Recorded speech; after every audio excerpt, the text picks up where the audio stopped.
Hi Food Science class, this is Mrs. Johnston, and today I'm going to be sharing with you how to make a product that relates to our unit on simple carbohydrates or sugars, and that product is English Toffee. So English Toffee came about in the 1800s because all of a sudden sugar was more affordable for consumers. It was because of plantations developed in the Caribbean by the British Empire that a lot of people could now afford sugar. And most folks also had access to butter because a lot of people raised cattle. They had dairy products available. So sugar, butter, put those two things together and cook them, and that's how you get English Toffee. Now here's our recipe for today. You can see it's a very simple recipe. It only has 4 ingredients. The first thing you need is a cup of butter, and then you need 1 cup of sugar, 1/4 cup of water, and a 1/2 teaspoon of salt. You're going to blend all of those things in a heavy pan at 300 degrees Fahrenheit until they start to get kind of that beautiful caramel color. And then you're going to spread them out into a parchment lined pan. You don't have to have the parchment, but we have some in here today. It makes it a little easier to get your toffee out. And let it cool. And after it cools, you'll melt some hot chocolate. You'll pour that warmed up chocolate on top of your toffee, and voila, you have made English Toffee that you can now enjoy or give away as a gift. So this is the recipe that we're going to be following today, and I'm going to just share with you some of the equipment. I've already shown you the pan. The other thing that we're going to be needing as far as equipment is a liquid measuring cup with some graduations on it. We're also going to need a dry measuring cup to measure the sugar. We're going to need a dry tablespoon or teaspoon measurement, 1/2 teaspoon measurement here for the salt. We can use a candy thermometer if we have one. If you don't have one, you don't have to have this. I'll show you some ways you can tell if your candy is at the right stage. You need a wooden spoon, sugar, nuts if you want them, butter, chocolate. I have melting chocolate. I also have Hershey's chocolate here. You can use either one of these things. And then, of course, you're going to need a heavy pan to put on your stove. All right, so these are the items that you're going to need. We're going to take a break here and show you the next step after we get some other things prepared. Now, Grady, if you're going to be in the video, you can. We are getting ready to make some English toffee, so I am going to get ready to wash my hands.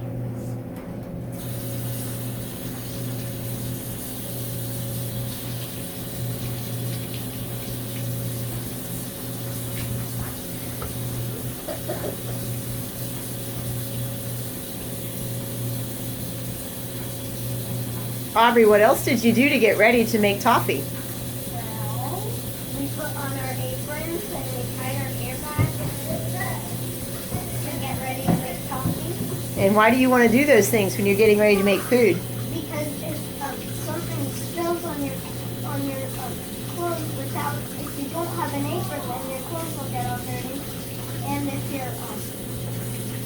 your hair is not tied back, then some hair can fall out and into your food, so you don't want that. Okay, very good. Okay, so Aubrey just showed you how to prepare to make some food products. So I've washed my hands, tied my hair back, and I have my apron on, as you can see. Now it's time to put our ingredients in the pot. So we have, first of all, butter, and we need 1 cup, which is equivalent to 2 sticks of butter. So we're going to take the butter and unwrap it and put our 2 sticks of butter down in our heavy sauce pot. Now, one thing that you cannot do when you're making English toffee is substitute another ingredient for your butter. So you cannot use margarine. It won't work. You also don't want to use any kind of like low-fat version of butter because it won't work. Make sure you use pure butter, not butter mixed with any kind of oils or anything like that. So in this case, it's not possible to make a substitute. We're also going to put in our 1/4 cup of water. So I've already measured out a 1/4 cup of water, and that is being added to just help the sugar to dissolve. Next is our 1/2 teaspoon of salt. So I'm going to measure out my 1/2 teaspoon of salt by heaping up my spoonful. And then I'm going to take a knife and just level that off and add my 1/2 teaspoon of salt to my pot. All right, and now my salt is added.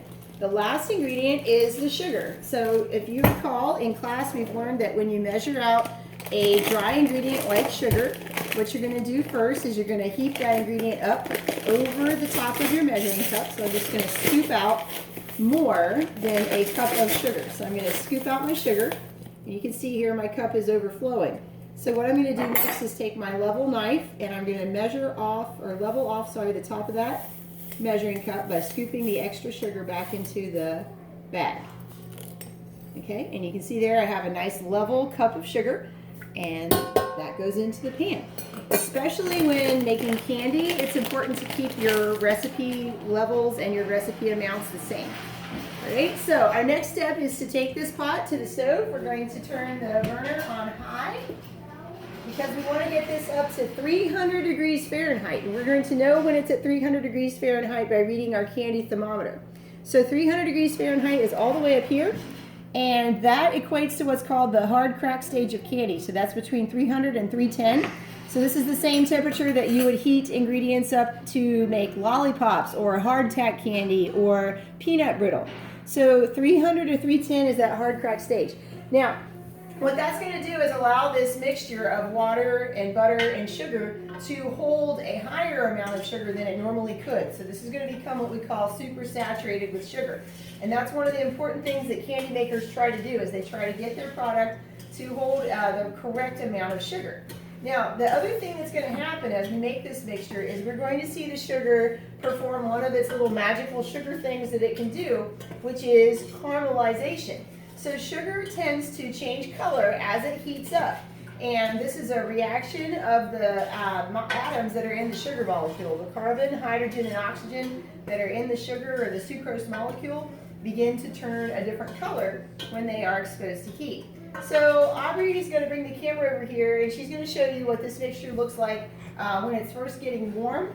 And then we're going to show you what it looks like about halfway through, and then what it looks like at the very end. All right, so you can see we've got our burner up on high.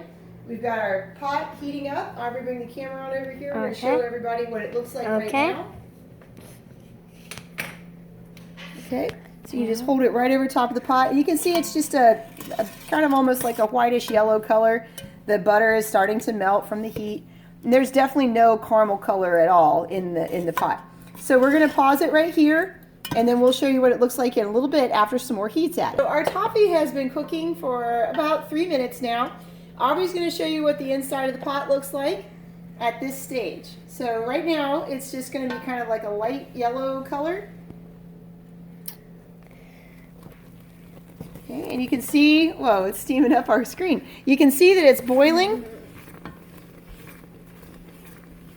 And so what we're doing right now is just kind of gently stirring this with our wooden spoon. Now you don't want to use a plastic spoon because the plastic spoon would melt. The heat from the toffee, the 300 degree heat, would actually melt a plastic spoon, and then you would have plastic flavored toffee, and you don't want that.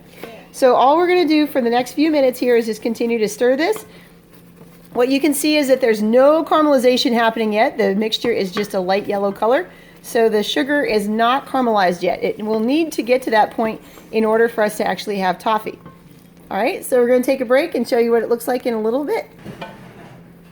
Okay, so our mixture right now is at about 225 degrees, and Aubrey's going to show you what the inside of the pot looks like. So we have to hold it up kind of high so it doesn't get steamy. So you can see now that we are getting some caramelization. We're definitely getting some caramel color, and it's starting to turn that golden brown. We're going to continue to stir this and wait a few more minutes, and then it should be just about done. Okay, we're back. So what we've done now with our toffee is we've turned the heat way down. So you can see I've got the heat down kind of almost medium-low right now. And that's because the candy was getting too hot too quickly. So we turned the heat down. Our temperature right now is at about 250. So on our little candy stage, this would be at the stage that would be called, it's like soft or hard ball. This would be hard ball stage. So this would be kind of like a little farther along than you would take some candies like fudge. And the reason I call that the hard ball stage is because if you take a small amount of this candy at this point and drop it into cold water, it will form a hard ball. So that's what Aubrey's going to show us how to do. So Aubrey, get that glass and put some water in it.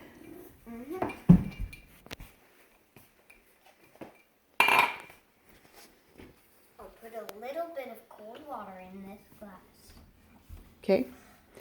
And the reason why you use cold water is because you want the candy to cool down very quickly.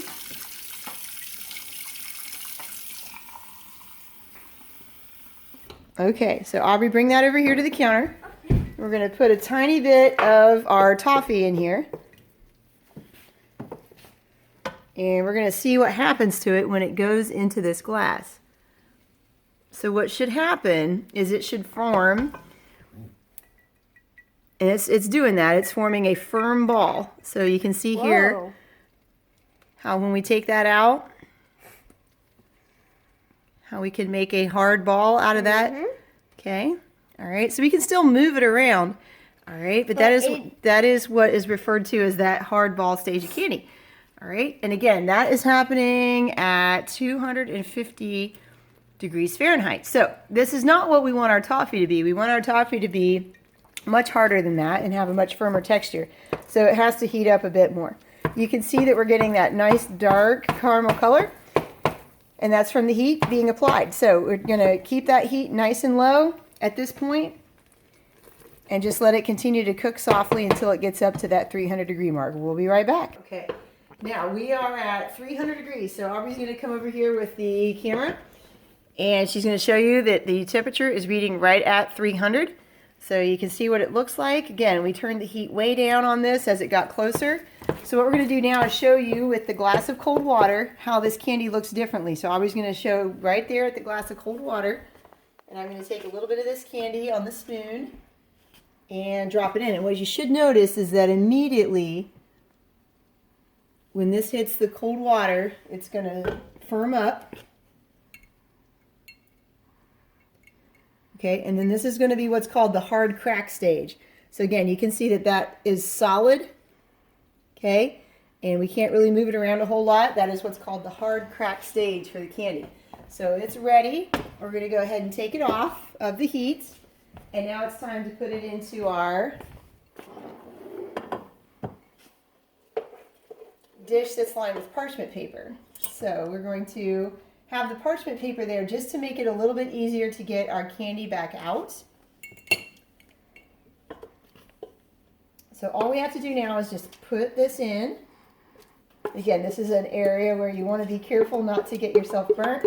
So make sure that you are holding the pan up and away from your skin and just using that heavy spoon to pour your candy mixture in.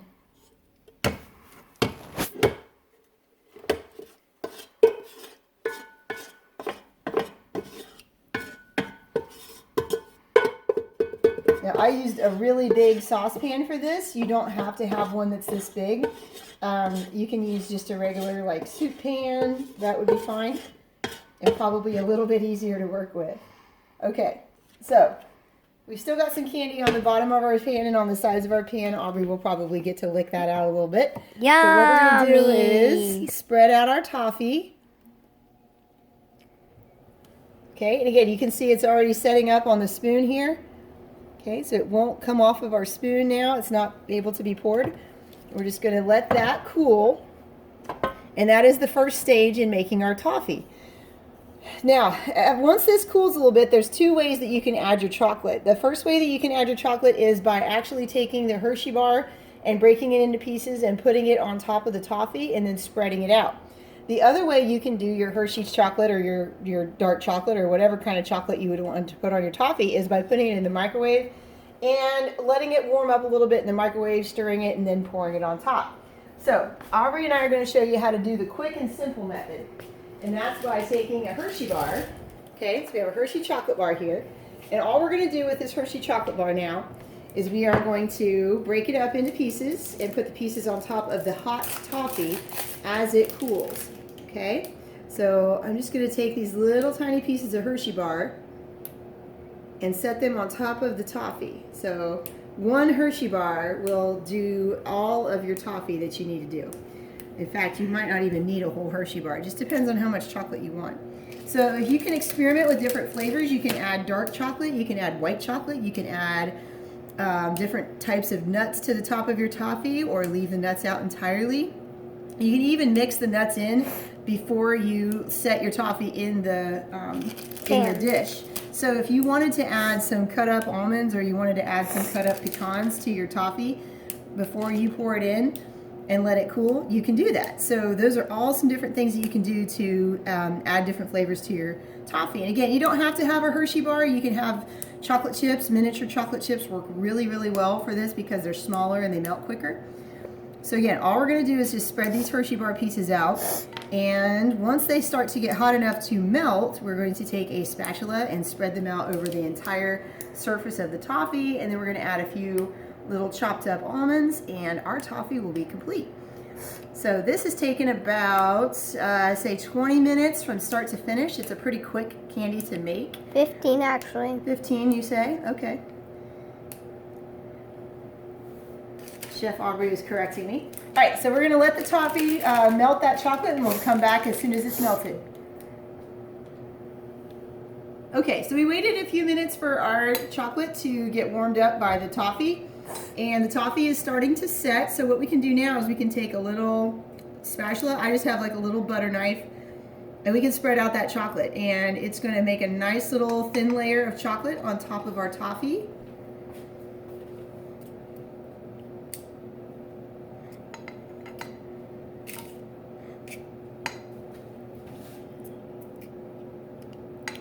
So again, that's the really quick and simple way of adding chocolate to your toffee.